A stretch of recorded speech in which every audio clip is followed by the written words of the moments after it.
Assalamualaikum warahmatullahi wabarakatuh. Kembali lagi bersama saya Adinda Puspitasari. Jangan lupa like, comment, and subscribe di channel YouTube saya. Semoga ini bermanfaat untuk kita semua.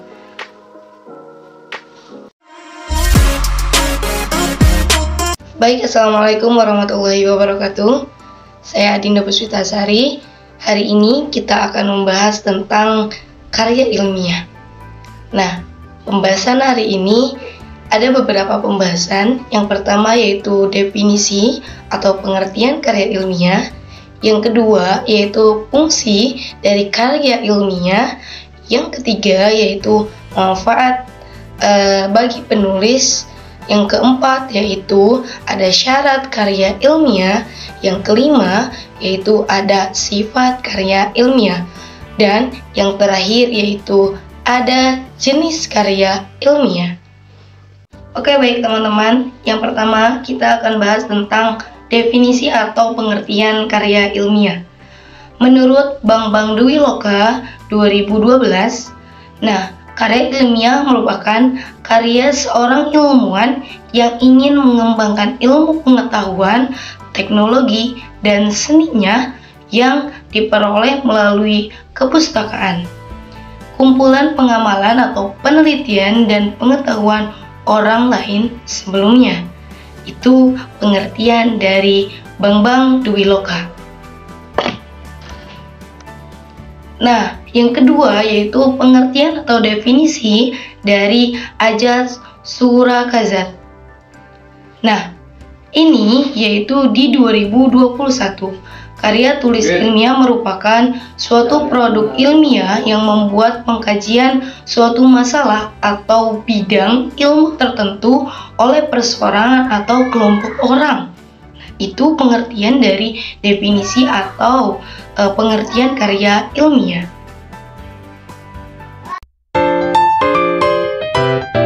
Oke teman-teman, yang kedua yaitu kita akan membahas tentang manfaat bagi penulis di dalam karya ilmiah. Nah, manfaat bagi penulis di dalam karya ilmiah ini terbagi menjadi 5. Yang pertama yaitu meningkatkan keterampilan membaca. Yang kedua yaitu meningkatkan daya pikir yang kritis. Apalagi kita sebagai mahasiswa berarti harus kritis ya. Nah, yang ketiga yaitu meningkatkan kepuasan intelektual. Nah, yang keempat yaitu membangun budaya akademik. Nah, yang terakhir atau yang kelima yaitu memiliki banyak sumber. Nah, itu harus ya, wajib. Banyak sumber itu wajib loh, ya, supaya kita lebih tahu apa yang memang kita belum tahu. Nah, baik teman-teman, yang ketiga kita akan membahas tentang fungsi di dalam karya ilmiah atau pembuatan karya ilmiah ya. Nah, ada 2 fungsi teman-teman. Yang pertama yaitu fungsi karya ilmiah secara umum dan ada fungsi karya ilmiah secara khusus. Nah, apa sih fungsi karya ilmiah secara umum?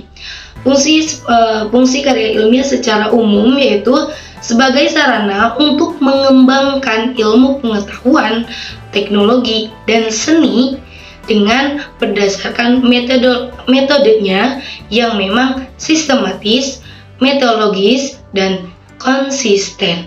Itu yang dimaksud dengan fungsi karya ilmiah secara umum. Sedangkan karya ilmiah atau fungsi karya ilmiah secara khusus apa sih?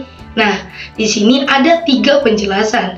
Yang pertama yaitu harus ada penjelasan, yang kedua yaitu ramalan, dan yang ketiga yaitu pengawasan. Itu yang dimaksud dengan fungsi karya ilmiah secara khusus, teman-teman. Itu ya.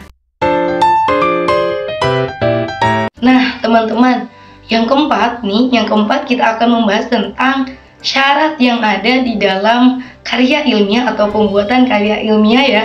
Nah, apa sih syaratnya? Nah, di sini saya akan membahas 4 syarat yang harus dipenuhi di dalam karya ilmiah atau pembuatan karya ilmiah, teman-teman. Nah, yang pertama yaitu motivasi dan disiplin. Nah, Yang kedua yaitu mampu mengelola data.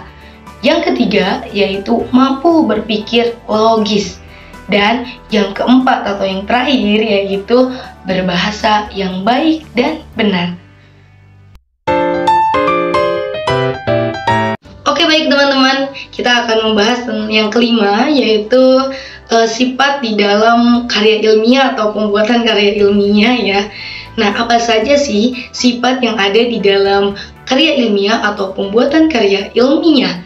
Nah, yang pertama yaitu lugas dan tidak emosional. Nah, yang kedua yaitu logis. Yang ketiga yaitu efektif. Yang keempat yaitu efisien. Dan yang terakhir atau yang kelima yaitu bahasa yang baku, teman-teman. Itu yang termasuk ke dalam sifat karya ilmiah, teman-teman ya. Nah, baik teman-teman, yang terakhir yang kita akan bahas yaitu tentang jenis karya ilmiah. Nah, apa saja ya yang ada di dalam karya ilmiah, jenis-jenisnya. Nah, kita akan lihat ya, kita akan bahas jenis-jenis yang ada di dalam karya ilmiah. Oke, baik teman-teman, kita tadi membahas apa saja ya tentang banyak fungsi, entah itu penulisan ya kan. Nah, yang terakhir ini kita akan membahas tentang jenis di dalam karya ilmiah atau pembuatan karya ilmiah, teman-teman. Nah, apa saja ya jenisnya? Yang pertama yaitu ada makalah. Makalah di sini berarti siapa saja yang bisa membuat makalah. Nah, yang membuat makalah yaitu biasanya ada seperti kita, yaitu mahasiswa semester awal sampai dengan ya semester akhir pun ada ya, sampai dengan semester 6 biasanya seperti itu, teman-teman. Nah, yang kedua yaitu ada artikel. Artikel di sini biasanya menunjang kita untuk tugas-tugas mahasiswa atau tugas-tugas kuliah yang memang kita harus meneliti tentang permasalahan, tentang prodi kita atau apapun itu, seperti itu. Nah, yang ketiga yaitu tentang skripsi, teman-teman. Skripsi di sini yaitu membahas tentang bagaimana caranya kita akan lulus di universitas atau perguruan tinggi. Nah, itu adalah syarat kita lulus atau tidaknya kita harus membuat skripsi, seperti itu, teman-teman. Nah, yang keempat yaitu kita tesis. Yang keempat itu tesis. Tesis biasanya dipergunakan untuk yang S2 ya, teman-teman. Nah, yang kelima yaitu ada disertasi. Dan yang terakhir yaitu ada laporan penelitian lainnya, teman-teman. Nah, itu nanti laporan itu biasanya berisi observasi, terus penelitian lapangan dan lain sebagainya ya, teman-teman, seperti itu. Oke, baik teman-teman, itu saja yang dapat saya sampaikan. Saya Adinda Puspitasari. Semoga apa yang saya sampaikan bisa bermanfaat untuk teman-teman. Mohon di like, comment, dan subscribe dan di-share ya, supaya apa yang saya sampaikan bisa bermanfaat untuk kita atau untuk yang lainnya. Baik, itu saja. Assalamualaikum warahmatullahi wabarakatuh.